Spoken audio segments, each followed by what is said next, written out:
Hello friend, जय हिंद। आज हम बात करेंगे यूपी स्कॉलरशिप 2024-25 को लेकर के। इस वीडियो में बात करेंगे कि पीएफएमएस पर जिनका फॉर्म रिजेक्ट हो जा रहा है, पेमेंट फेल हो जा रही है, और उनका जो पेमेंट है फेल होने का रीज़न क्या है, और अगर आपके फॉर्म में भी पेमेंट आपकी जो फेल शो हो रही है जब आप अपना पीएफएमएस स्टेटस चेक कर रहे हैं, तो ये वीडियो आपके लिए बहुत ही ज़्यादा इंपॉर्टेंट होने वाली है। मैं इस वीडियो में बताने वाला हूं कि आपकी जो पेमेंट है वो फेल क्यों हो रही है, रिजेक्ट क्यों हो रहे हैं, सारा कुछ हम आपको इस वीडियो में बताएंगे।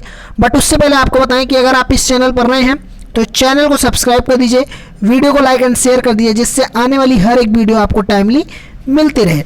चलिए डियर वीडियो को स्टार्ट करते हैं। अब यहाँ पे सबसे पहले मैं आपको नीचे दिखा देता हूँ कि ये चीज़ें आपको देखने को मिल जाएंगी। मैं यहाँ बताने वाला हूँ कि ऐसी प्रॉब्लम क्यों आ रही है और किसके किसके में शो हो रही है। तो सबसे पहली बात तो ये आती है कि आप इसको चेक कैसे करेंगे कि आपके फॉर्म में ऐसी प्रॉब्लम आ रही है कि नहीं आ रही है। तो आपको अपने क्रोम ब्राउजर पे जाना है, वहाँ पे ये सर्च करना है pfms.nic.in। जब आप इन चीज़ों को सर्च करेंगे तो आपके पास इस तरह का पेज ओपन हो जाएगा। जब इस तरह का पेज ओपन होगा तो इसको आपको थोड़ा सा स्क्रॉल करना होगा। जब आप इसको थोड़ा सा ऊपर की ओर करेंगे तो यहाँ पे 3 ऑप्शन आपको देखने को मिलेगा। सबसे पहला होता है नो योर पेमेंट। अगर आप स्कॉलरशिप ही नहीं, अगर आप कोई भी गवर्नमेंट के द्वारा दिया जाने वाला कोई भी पैसा अगर आप चेक करते हैं तो यहाँ से आप नो योर पेमेंट पे जा करके चेक कर सकते हैं। यहाँ पे अगर आप चेक कर सकते हैं जब आपका पैसा आ गया हो और आपको ये ना पता हो कि कितना आया है, तो यहाँ से चेक कर सकते हैं। एक आता है डीबीटी स्टेटस ट्रैकर। यहाँ से आप अपने डीबीटी स्टेटस देख सकते हैं, और ये जो है ये आपके लिए नहीं है, ये वाला ऑप्शन आप लोगों के नहीं है, दुकानदारों के लिए है जिनको अपना जीएसटी ट्रैक करना होता है। तो आपको डीबीटी स्टेटस ट्रैकर पे क्लिक करना है। जब आप इस पे क्लिक करेंगे तो आपके पास कुछ इस तरह का पेज देखने को मिलेगा, जहाँ पे देखेंगे कि लिखा हुआ ये आएगा DBT status of beneficiary and payment details. उसमें आपको पहली चीज़ जो देखने को मिलती है, वहाँ पे आपको देखने को मिलता है कि कैटेगरी आपको क्या सिलेक्ट करनी है। ये मोस्ट इंपॉर्टेंट आपके लिए हो जाता है कि अगर आप अपने स्कॉलरशिप का पैसा चेक कर रहे हैं तो इसमें कैटेगरी क्या सेलेक्ट करनी है, क्योंकि कैटेगरी तो कोई दिखाती ही नहीं। तो इसमें आपको क्या सिलेक्ट करना है, any other external system. Any other external system select कर लेंगे। उसके बाद 2 ऑप्शन यहाँ पे डीबीटी स्टेटस में देखने को मिलेगा आपको, क्या जो बेनिफिशियरी वैलिडेशन क्या है और पेमेंट क्या है। तो अगर आपको अपना ये चेक करना है कि आपका जो फॉर्म है वो रिजेक्ट है, वेरीफाई है, क्या है, अपडेट है, क्रिएटेड है, तो आपको बेनिफिशियरी वैलिडेशन पे क्लिक करना है। लेकिन वहीं पे अगर आपको अपना ये पैसा चेक करना है कि मेरा पैसा कितना आएगा, क्या आएगा, तो यहाँ पे उसको आपको पेमेंट वाले पे क्लिक करना है। जब आप इस पर टिक करेंगे तो यहाँ पे इंटर एप्लीकेशन आईडी आएगा, दूसरा बेनिफिशियरी कोड। तो इंटर एप्लीकेशन आईडी पे क्लिक कर, यहाँ पे क्या करना है कि आपको अपनी जो रजिस्ट्रेशन नंबर होता है ना, आपको रजिस्ट्रेशन नंबर जो आपका होता है फॉर्म का, उसको आपको यहाँ पे डाल देना है। उसके बाद में यहाँ पे आपको आता है वर्ड वेरिफिकेशन। तो ये जो कैप्चा यहाँ पे दिया होता है उसको आपको यहाँ पे फिल करना है, देन आपको सर्च कर देना है। ठीक है, जब आप इसको सर्च करेंगे, सर्च करते ही आपके पास पेज एक देखने को मिल जाएगा, जो मैं आपको दिखाऊंगा कैसे देखने को मिलता है। जब आप उन चीज़ों को सर्च करते हैं तो ये आपको ये देखने को मिलता है, लेकिन मैं उन चीज़ों को ना लेकर के आपको ये बताऊंगा कि पेमेंट वाला पेज कैसे। तो इस तरह से पेज ओपन होता है, जहाँ पे आप देख पाएंगे कि डिटेल देखने को मिलती है। लेकिन यहाँ पे आपको जिनका पैसा आने वाला होता है, जिनके में तो नो रिकॉर्ड फाउंड शो कर रहा है, उनको तो मैं पहले ही बता चुका हूँ कि नो रिकॉर्ड फाउंड वालों को करना क्या है।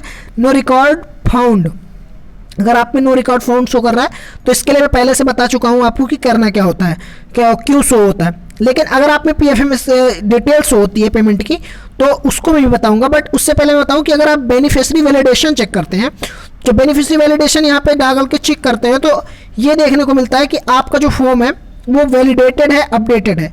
तो यहाँ अगर आपके अपडेटेड, वैलिडेटेड, क्रिएटेड कुछ भी दिखा रहा है तो इसका मतलब आपका फॉर्म सही है। लेकिन वहीं पर अगर आपके यहाँ पे रिजेक्टेड शो कर रहा है, जहाँ अपडेटेड है, यहाँ पे अगर आपके फॉर्म में रिजेक्टेड शो कर रहा है, तो इसका मतलब ये है कि जो आपका फॉर्म है वो रिजेक्ट है। अब क्या करना है इसके लिए आपको अपना जो एनपीसीआई होता है उसको चेक करना है। एनपीसीआई चेक करना मैंने पिछले कई वीडियो में बता दिया है। एनपीसीआई वहाँ जा करके देख के आप चेक कर सकते हो। डीबीटी, ये दोनों क्या होते हैं, सेम ही होते हैं, अलग अलग नहीं होते। फिर यहाँ पे अगर आप देखेंगे तो एक में यहाँ पे भी क्रिएटेड और वैलिडेटेड शो करता है, अपडेटेड शो करता है। फिर यहाँ पे जैसे देखेंगे ये रहा no record found, no record found ऐसे शो करेगा। तो इसका मतलब होता है कि आपका जो डाटा है, अभी जो पीएफएमएस है, PFMS के सॉफ्टवेयर पे अपडेट नहीं हुआ है स्कॉलरशिप देने के लिए। जैसे ही अपडेट होगा उसके 7 दिन पहले से जैसे आपकी स्कॉलरशिप आने होगी उसके 7 दिन पहले से यहाँ पे आपके शो होने लगेगा। फिर जब आप पेमेंट वाले पे डाल के चेक करेंगे तो इस तरह से देखने को मिलेगा कि आपका ट्रांजैक्शन का स्टेटस क्या है। उसके बाद ये देखने को मिलेगा बैंक रिसीव का स्टेटस क्या है, कब आपके बैंक में रिसीव हुआ। उसके बाद में यहाँ पे आप क्रेडिटेड स्टेटस देखेंगे। अब ये होता है पेमेंट फेल, ये देखेंगे आप पेमेंट क्या है, फेल हो गई। पेमेंट फेल होने का रीज़न क्या था, यहाँ पे देखेंगे पेमेंट जो ट्रांजैक्शंस होते हैं ट्रांजैक्शन आईडी वो भी देखने को मिलेगी, यूटीआर देखने को मिलेगी, बैंक टैक्स डेट देखने को मिलेगी और उसके बाद में क्रेडिटेड फेल डेट देखने को मिलेगी कि कब फेल हुआ और बैंक रीजन फेल क्यों हुआ। DBFL, अब DBFL का मतलब क्या होता है कि जो आपका फॉर्म है तो यहाँ पे देखेंगे कि DBFL डेज फॉर फेलियर, तो यहाँ पे ये बैंक से इसलिए रिजेक्ट होता है क्योंकि आपका जो अकाउंट होता है, जैसे देखेंगे सबसे पहले ये भी है, इनका भी रिजेक्ट हुआ है।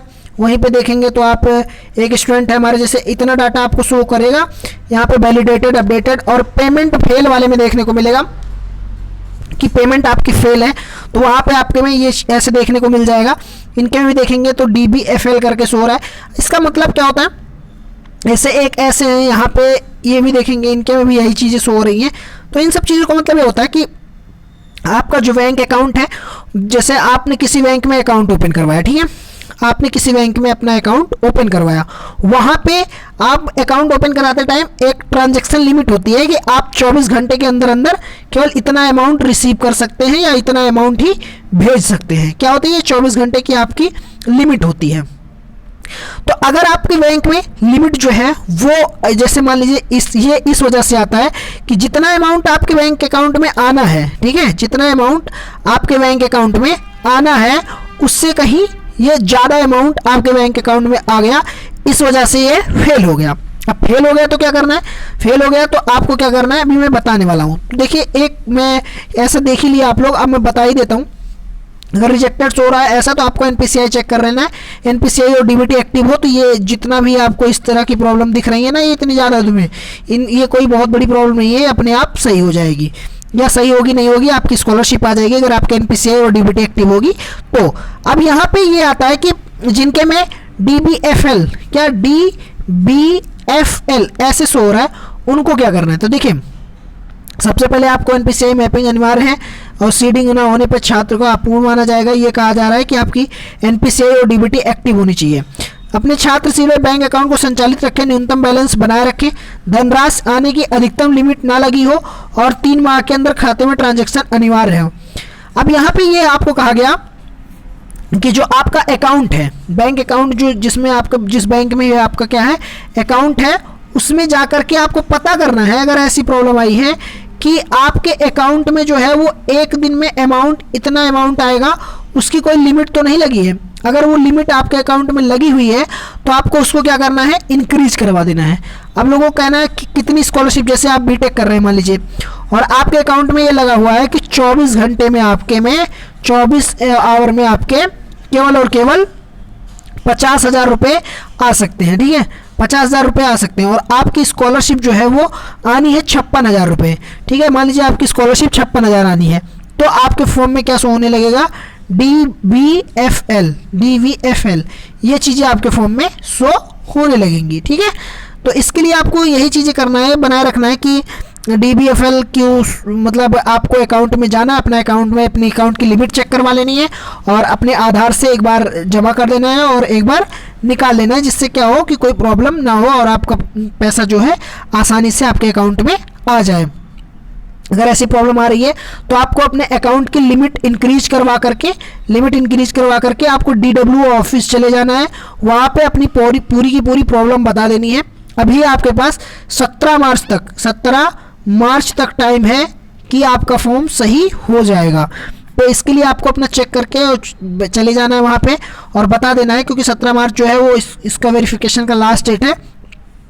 तो अगर ऐसा सही नहीं हुआ तो स्कॉलरशिप नहीं आएगी, क्योंकि एक बार पेमेंट फेल हो जाने के बाद दोबारा से स्कॉलरशिप देने में काफ़ी प्रॉब्लम होती है। बिना DWO ऑफिस जाए सही नहीं होगा। ओके डियर स्टूडेंट, तो मैं आशा करता हूँ इन चीज़ों को आप समझ गए होंगे। अगर समझ गए हैं तो वीडियो को लाइक करें, शेयर करें। Thank you for watching this video बने रहने के लिए धन्यवाद।